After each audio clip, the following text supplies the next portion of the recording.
मेरा नाम प्रतीक वर्मा है। 30 तारीख को मुझे बहुत अजीब सा फील हो रहा था। मुझे मतलब बहुत अटपटा सा फील हो रहा था। मैं पहले किसी दूसरे हॉस्पिटल में गया, वहाँ पे भी मेरा ट्रीटमेंट हुआ। फिर मैं घर चला गया, वहाँ से मुझे डिस्चार्ज कर दिया गया। फिर जब मैं घर गया तब उसके बाद मुझे तब भी अच्छा नहीं लग रहा था। फिर मैं क्षेत्रपाल आया। क्षेत्रपाल में आकर के मेरा ट्रीटमेंट हुआ। डॉक्टर मोनिका ने मेरा ट्रीटमेंट किया। यहाँ पे आने के बाद मुझे इतना अच्छा ट्रीटमेंट मिला कि मुझे 8 दिनों के अंदर मैं परफेक्ट हो गया। तो इसको यहाँ पे आने के बाद बहुत ही परफेक्ट लगा मुझे और बहुत अच्छा ट्रीटमेंट मिला और एंड फाइनली मैं परफेक्ट हो गया।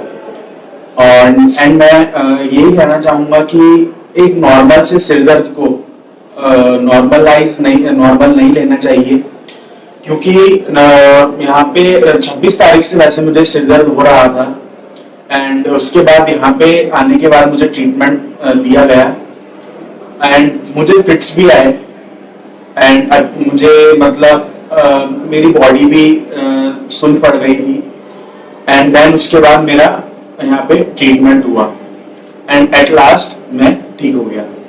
Thank you. मेरा नाम प्रतीक वर्मा है। 30 तारीख को मुझे बहुत अजीब सा फील हो रहा था।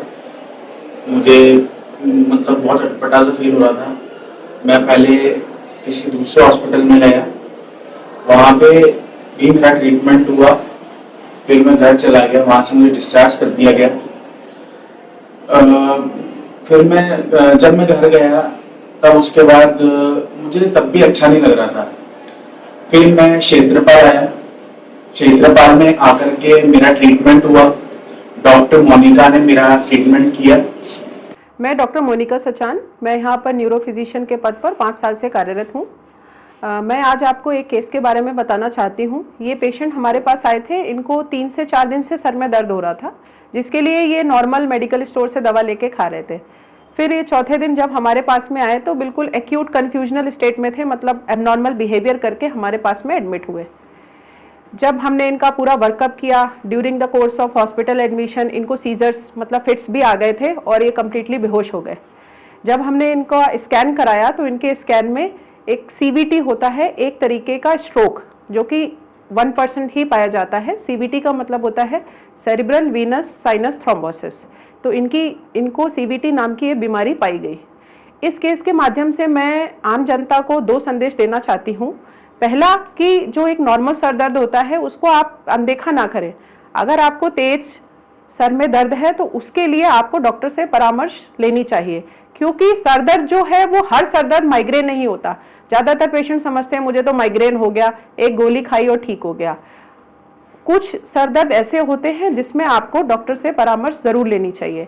वो मैं आपको एग्जाम्पल के तौर पर बताऊंगी।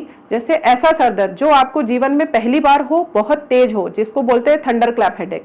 सेकेंड, जैसे कि सर दर्द के साथ आपको उल्टी आए या जी मिचलाए या चक्कर आए, या सर दर्द के साथ आपके साथ व्यवहार में आपके बदलाव आए, या सर दर्द के साथ बेहोशी आए, या फिर फिट्स आने लगे।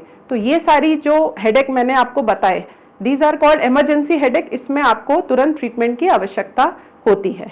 दूसरा जो इस केस के बारे में मैं आपको ये चीज़ बताना चाहूँगी, यंग स्ट्रोक। हम लोग यूजुअली मानते हैं कि जो स्ट्रोक है या पैरालिसिस है वो ओल्ड एज में होती है, कि लगभग कि ओल्ड एज में ही होगा, लेकिन ऐसा नहीं है। यंग स्ट्रोक भी हो सकता है। ये जो हमारे पास पेशेंट था वो एक तरीके के यंग स्ट्रोक की कैटेगरी में आया था। यंग स्ट्रोक में भी जो लक्षण होते हैं वो हमारे जो आम लक्षण होते हैं स्ट्रोक में उसी तरीके के होते हैं। तो एक नॉर्मल सर दर्द ब्रेन हेमरेज भी हो सकता है, इसलिए आप सर दर्द को बिल्कुल भी अनदेखा ना करें और यंग लोगों को भी अपना स्ट्रोक प्रिवेंशन कराना चाहिए। यही मेरा उद्देश्य है आज के इस केस को लेकर। धन्यवाद। मैं यहाँ पर मेरी जो सुविधाएं हैं, OPD सुविधाएं, वो डेली हैं 10 से 2 और 4 से 6 और 24/7 इमरजेंसी में हम लोग अवेलेबल रहते हैं। Thank you.